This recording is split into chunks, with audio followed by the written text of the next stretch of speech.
தீபம் அகர்பத்தி ஒரு தெய்வீக அனுபவம். பக்தி கிளிட்ஸ் ஆன்மீக அன்பர்களுக்கெல்லாம் என்னுடைய அன்பான ஆசீர்வாதத்தை தெரிவித்துக் கொள்கிறேன். பக்தி கிளிட்ஸ் மூலம் குரு பயிற்சி, சனி பயிற்சி, ராகுகேது பயிற்சி 3 பயிற்சிகளும் இறையருளால் உங்கள் நலன் பொருட்டு சொல்லி வருகிறேன். அந்த வகையில 3 பயிற்சிகளும் தர முடியாததை கூட விடையோ விதியோக இருக்கலாம் அல்லவா? அப்படிப்பட்ட சூழலில் ஒரு அற்புதமான பயிற்சிங்க. குறைந்த கால பயிற்சியாக இருந்தாலும் வாழ்வை திருப்பக்கூடிய ஒரு பயிற்சி இருக்குன்னா அது களத்திரக்காரன் என்று சொல்லக்கூடிய சுக்கிரன் பயிற்சி. பட்டம், பதவி, பேரு, புகழ், வண்டி, வாகனம் அத்தனை இருந்தாலும் கூட அந்த இல்லறம் நல்லறமாக அமைய வேண்டும். அந்த இல்லறம் நல்லறமாக அமைய வேண்டும். உடல் ரீதியான சில பிரச்சனைகள் வரும்போது அது இல்லாமல் இருக்கணும். அதுக்கு காரணம் சுக்கிரன் தானே. அப்படிப்பட்ட ஒரு சுக்கிரன் பார்த்தீங்கன்னா அதை பார்த்தீங்கன்னா ஆகஸ்ட் மாதம் 1ஆம் இருந்து செப்டம்பர் 2 வரை பார்த்தீங்கன்னா சிம்மத்திலிருந்து கன்னிக்கு பயிற்சி ஆகின்றார். இப்படிப்பட்ட ஒரு காலகட்டம் ரிஷபத்துக்கு எவ்வாறு இருக்கும் என்பதை இப்ப நம்ம சோடி பிரசன்னத்துல பார்க்க போறோம். அதே நேரம் ஒரு கிரகம் பலகீனமானாலோ ஒரு கிரகம் பலமிழந்தாலோ கவலையே பட வேண்டாம். மற்ற கிரகங்களுடைய இருப்பை வைத்து அதை சமாளித்து விடலாம். கவலையே பட வேண்டாம். இந்த ரிஷபராசிக்கு இந்த சுக்கிரன் பயிற்சி எவ்வாறு இருக்கும் என்பதை இப்ப பார்க்கலாம்.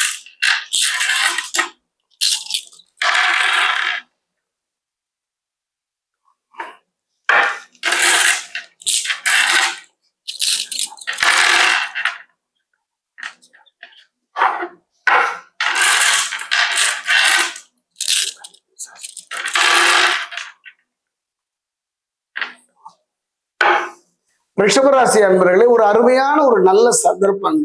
காரணம் என்னன்னு பாத்தீங்கன்னா மனோகாரகன் என்று சொல்லக்கூடிய சந்திரனின் சஞ்சாரத்தால் இந்த மாத தொடக்கத்திலே முயற்சிகளில் நீங்கள் எடுக்கின்ற முயற்சி அது தொழில் சார்ந்து குடும்பம் சார்ந்து எடுக்கின்ற முயற்சிகளை அனுகூலமான ஒரு பலன்களை தருவார். தொட்டதே தொடங்கும்.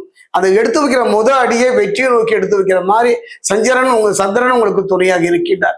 அதே நேரத்தில் பார்த்தீங்கன்னா புதிய தொடங்குவது, அதை விரிவாக்கம் செய்வது, அது சம்பந்தமான இந்த பிரச்சனைகளை சமாளிப்பது அத்தனையுமே இந்த காலகட்டத்தில் சுக்கிரனுடைய அருள்னால ரிஷபத்துக்கு அமையும். அதே நேரத்தில் பார்த்தீங்கன்னா இந்த சாதகமான பலனை எதிர்பார்க்கலாம்.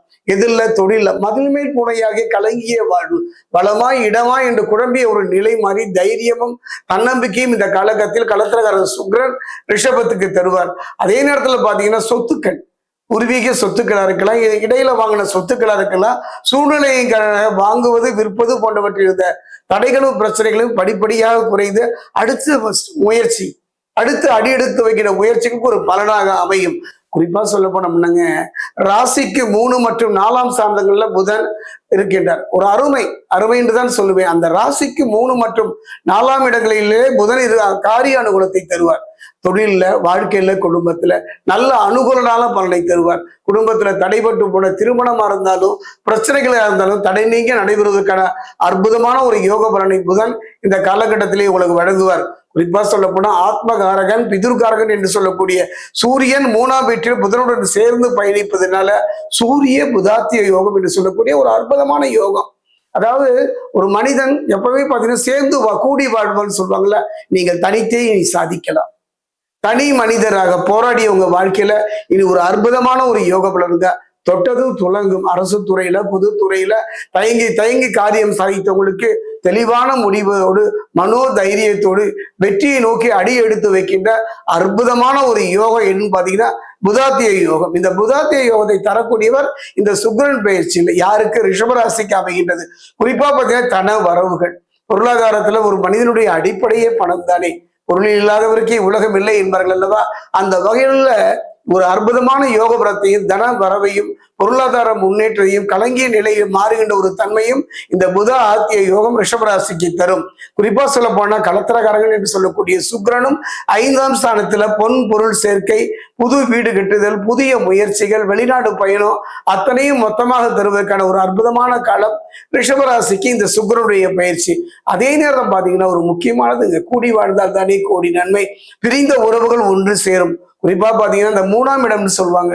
3ஆம் இடத்தில் குரு பலவீனமாக இருப்பதனால இந்த கணவன் மனைவிக்குள்ள சில பனிப்போர், கணவன் மனைவிக்குள்ள சில கோபதாபங்கள், கணவன் மனைவிக்குள்ள அதாவது அந்த அந்யோன்யம் பாதிக்கப்படலாம். கொஞ்சம் கவனமாயிருங்க. அதையும் செவ்வாய் சரி பண்ணி விடுவார்.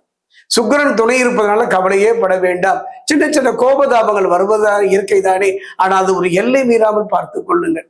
நம் வாழ்வை பாதிக்காமல் பார்த்து விடுங்கள். காரணம் சுக்கிரன் இப்ப பலகீனமாக இருக்கிறார், பலமிழந்து இருக்கின்றார். குறிப்பா சொல்ல போனா சனி பகவான் இவர் தானே. அந்த வகையில் பார்க்கும் பொழுது சனி 11ல, ராகு 10ல குடும்பத்துல சுபகாரியங்களை நடத்த கொடுப்பார். சனி பகவான் இவர் கொடுத்தால் யார் தடுப்பார், இவர் தடுத்தால் யார் கொடுப்பார் என்ற நிலையில அவர் ராகு யோகக்காரன் என்று சொல்லக்கூடிய ராகுவோடு சேர்ந்து, அதுவும் குறிப்பா சனி 11ல இருக்காரு, ராகு பாத்தீங்கன்னா 10ல இருக்காங்க. குடும்பத்துல சுபகாரியங்கள் நடத்தி குடும்பத்தில் ஒரு நிம்மதியும் குதூகலத்தையும் தருவார்கள். 4ஆம் வீட்டில் கேது பலமையா இருப்பதனால ஒரு கிரகம், அதுவும் பாத்தீங்கன்னா 2 கிரகம் பலகீனமா இருக்கக்கூடாது. அதுல பாத்தீங்கன்னா ஞானகாரகன் என்று சொல்லக்கூடிய கேது, கலத்திரகாரகன் என்று சொல்லக்கூடிய சுக்கிரன். கலத்திரகாரகன் பலகீனமாக இருக்கின்ற ஒரு காலத்துல மற்ற கிரகங்கள் கை தூக்கி விடுகின்றன. கவலைப்பட வேண்டாம். கேது பலவீனப்படுவதனால உடல் நலத்துல கவனமா இருக்கணுங்க. நீண்ட தூர பயணங்கள் செய்யும் போதோ, அகால வேளையில உணவு அருந்தும் போதோ சற்று உடம்பை பார்த்து. காரணம் என்னன்னா, சுவர் இருந்தால் தானே சித்திரம் வரைய முடியும். இந்த நிலையை அவர்கள் தருவதனால இந்த 30 நாட்கள் சிம்மத்திலிருந்து கண்ணீர் வருகின்ற இந்த காலகட்டத்தில் மிக மிக கவனமாக, உங்க உடல்நிலை மட்டும் இல்லைங்க, என்னதான் நம்ம சம்பாதிச்சாலும் உடம்பு நமக்கு நலமாக இருந்தால் தானே நம் நலமாக அடுத்த அடியை எடுத்து வைக்க முடியும். செவ்வாய் 1 மற்றும் 2ஆம் வீடுகளில் பலவீனமாக செஞ்சிருப்பதனால கொஞ்சம் முன்கோபம் வரதாங்க செய்யும். ஆனா முன்கோபம் வந்தாலும் அந்த கோபம் என்னதான் உங்க பக்கம் நியாயம் இருந்தாலும் கூட அது உங்களை பாதித்து விடும், உங்களை பலவீனப்படுத்தி விடும். மற்ற வகையில் பார்க்கும் பொழுது ரிஷபராசிக்கு பொன் வைக்கும் இடத்துல பூ வைக்கிற மாதிரி அற்புதமான ஒரு நிலைங்க.